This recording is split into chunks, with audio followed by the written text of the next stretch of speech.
Huh. I thought that was the first appearance of Scarlet Spider.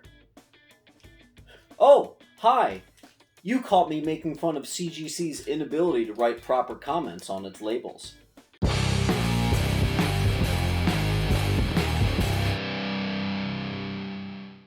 What's up, comic and pop culture fans? It's James with Mint Hunter Comics, and today we're talking about key comics and why the hell CGC is just leaving the notes blank on some of your favorite comics. Don't forget to like and comment below. We're getting really close to 500 subscribers. Once we do, first place gets a statue, Killer Croc vs. Batman. Second place is getting a CGC 9.8 of Ragman #1. And our third place is going to get a Titans Batarang from the Titans show. So guys, I've been sitting on some really cool books for a while, and I want to submit them to CGC. Here's my problem. When you get your book slabbed, it comes with a little bit of notes up top about what's going on in the book. If it's a major first appearance, it'll include it. If it's a minor first appearance, it should include it. But I've got these books that make no mention of what they are, what goes inside the book, even though it's considered a major or maybe a moderate key. Check this out. Black Panther #1 from 1977. Guys, I love this comic. I love the bright colors. I love that it centers around a frog in the middle of the comic. Cool late Jack Kirby artwork. Really great. But it does have a few things going for it as well. It's the first Black Panther in his own title. It's the first appearance of the collectors, Abner Little, Princess Zonda, and Hatch 22. CBCS mentions all of this. CGC, it's blank. Why? Another pretty bad one here. This is Ghost Rider 28 from 1992. It's the first cameo appearance of Lilith and the first appearance of the Midnight Suns. CGC just mentions the fact that the polybag was removed. Thanks, CGC. This is actually the one I was making fun of in the intro of the video. This is Web of Spider-Man 118 from 1994, and it's the first appearance of the Scarlet Spider. CGC does have some notes here, but how you gonna not mention the fact that it's the first appearance of the Scarlet Spider? Dr. Octavius. First and final warning.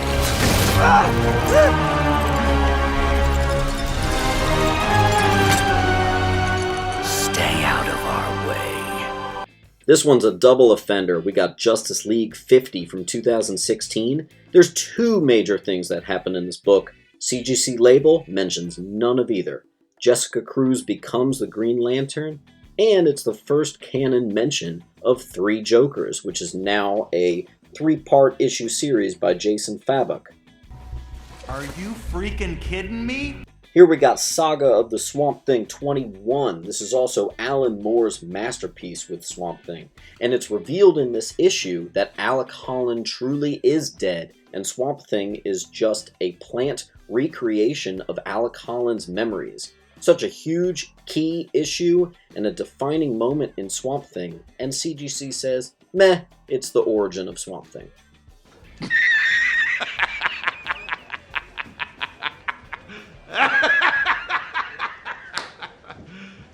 You serious? In Marvel Spotlight #28 from 1976, CGC does mention that it is the first Moon Knight solo story, but it's also missing the fact that it's the first appearance of some minor characters, including Crawley, Marlene Fontaine, and Samuels.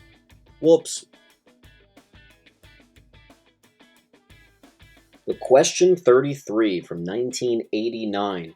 Here's where we're introduced to a pretty forgotten Bat family member, actually. His name's Harold Allnut, and he's Batman's tech aide in the actual Batcave, and he designed Nightwing's new suit. He's a pretty notable character from the 90s and a fan favorite. And Question 33 doesn't mention him anywhere. Here's a more recent example for you. Batman and Superman Annual #4 from 2010. And this is the first canon appearance of Batman Beyond in DC Comics. It's also Tim Drake that's introduced to us as Batman Beyond, not Terry McGinnis. Huge notable book, also sparks a lot of controversy.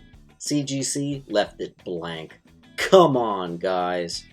So the funny thing is, CBCS, the other major grading service, does include for a lot of those important notes up the top. So am I jumping ship? Probably not. I honestly do like the look of CGC better, but clearly CBCS is more on top of their notes. So I sent an email out to the customer support at CGC. Guys, I love CGC's customer support. They got back to me in 5 minutes. They appreciated my list, but what they told me to do is include a post-it note with the comics when I send them in for what I want it to write on the label, and they'll consider it. So, while I think it's great that I might get the proper notes on these things, I found it a little bit weird that they wouldn't just say, oh my gosh, yeah, we're totally in the wrong. Let's go check with our sources, background check, and get those proper notes on there. Because I gotta tell you, a lot of people don't want their Black Panther #1 to be blank. It's nice that she gave me the option of putting the post-it note on comics moving forward, but I was hoping that they were going to listen to my list. Before, a while back, I emailed them about Detective Comics 441 and how it didn't mention that it's the first appearance of Harvey Bullock, and they fixed it. I see new slabs with Harvey Bullock in the label. So clearly they could do it then. I don't know why they can't do it now. So guys, consider this a lesson. If you're not happy with what the CGC labels look like on eBay, when you submit them to CGC, include a little note about what you want it to say. It's not guaranteed it'll write it, and they might reword what you have, but it's always worth a shot. And I didn't know about this. I didn't know about this trick. Apparently people have been doing this for years. So I'm going to give it a shot when I submit these books in. But in the meantime, let me know in the comments, what books do you have that you notice aren't mentioning a major thing that's happened, or a major key appearance, major character, or an event that happens in the book that's just not on the cover? I didn't have to look that far. This means to me that this is going on with a lot of books. Let me know in the comments what you guys think, and as always, keep on collecting.